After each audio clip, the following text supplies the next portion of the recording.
এই মিটিং চলেছে। আজকে পে কমিশনের যত সদস্য ছিলেন সবাই এই মিটিং এ উপস্থিত ছিলেন এবং চুলচেরা বিশ্লেষণ করে ওনারা মিটিং শেষ করেছেন। আমরা আশাবাদী আগামী সপ্তাহেই পে কমিশন তাদের রিপোর্ট জমা দিবেন, মাননীয় প্রধান উপদেষ্টার কাছে রিপোর্ট জমা দিবেন। এখন আপনারা অনেকেই হয়তো বলতে পারেন যে এতদিন পর রিপোর্ট জমা দিচ্ছে, তাহলে কাজ করবে কবে? আসলে ভাই, যার যার জায়গা থেকে তারা তাদের কাজ করছে, যার যার জায়গা থেকেই তারা তাদের মতো করে চেষ্টা করছে।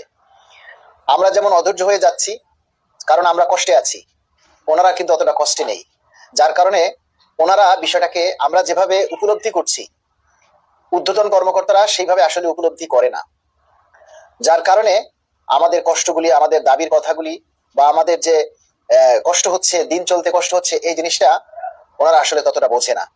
যদি ওনারা বুঝতেন তাহলে নিশ্চয়ই এতটা সময় ওনারা হয়তো নিতেন না।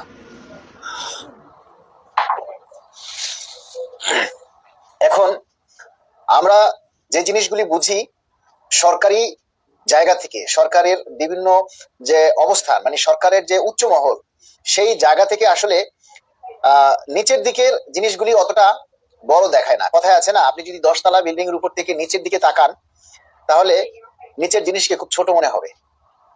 তাহলে নিচে যে মানুষটা আছে সেই মানুষটার কষ্টগুলোকে আরো ছোট মনে হবে, যার কারণে সরকারের যে সচিব মহল বলেন, উচ্চ মহল যারা রয়েছে, যারা নীতি নির্ধারক রয়েছে, তাদের কাছে আমাদের কষ্টগুলি শোভা পায় না, আমাদের কষ্টগুলি তাদের কাছে অতটা অনুভব হয় না।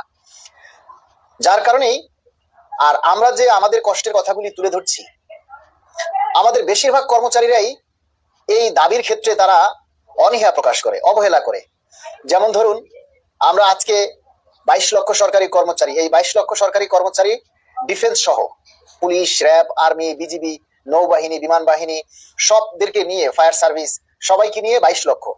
তাহলে আমরা যদি ডিফেন্সকে বাদ দেই তাহলে বাকি থাকে শুধু সাধারণ কর্মচারী। যারা ডিফেন্সে আছেন তারা কিন্তু আন্দোলনে যোগ দিতে পারেন না, কিন্তু যারা নর্মালি সাধারণ কর্মচারী তারা কিন্তু সবাই এই আমাদের দাবির কথাগুলি প্রচার করতে পারে, যার যার জায়গা থেকে দাবির কথাগুলি তুলে ধরতে পারে, কিন্তু তুলে ধরেন না। আপনারা এই যে বলুন কয় হাজার মানুষ আমাদের এই দাবির কথাগুলি প্রচার করেন? 1-1.5 হাজার, 2,000, 3,000, এর উপরে আমাদের দাবির কথাগুলি কেউ প্রচার করে না। মানে আমাদের তারা যে অভাবে আছে এই কথাটাই কিন্তু আসলে আমরা বুঝতে পারি না বা সরকারকে বোঝাতেও পারি না। যদি 22 লক্ষ লোক কর্মচারী বাদ দেই, ডিফেন্সদেরকে বাদ দেই, যদি 15 লক্ষ কর্মচারীও আমাদের এই দাবির জন্য রাস্তায় নেমে আসে তাহলে কিন্তু রাস্তায় জায়গা হয় না, কিন্তু সেটা কখনো তারা আসে না, যার কারণে সরকারের কাছে আমাদের গুরুত্বটা ওইভাবে আসলে প্রকাশ পায় না। তাই আমরা চেষ্টা করব যে আমাদের যে দাবি, সেই দাবিগুলি এখন থেকে আরো বেশি বেশি করে প্রচার করার জন্য সরকারের কাছে আমাদের দাবির কথাগুলি তুলে ধরতে হবে। আমরা অনেকেই আমাদের দাবির কথাগুলি তুলে ধরি না, এখন অনেকেই বিরক্ত হয়ে গেছি। বিরক্ত হওয়াটাও স্বাভাবিক, কিন্তু ভাই বিরক্ত হলে কি লাভ হবে? এখন যদি আমরা রাগ হয়ে, বিরক্ত হয়ে আমরা দাবির কথাগুলি প্রচার না করি, দাবির কথাগুলি তুলে না ধরি, ক্ষতিটা কার হবে?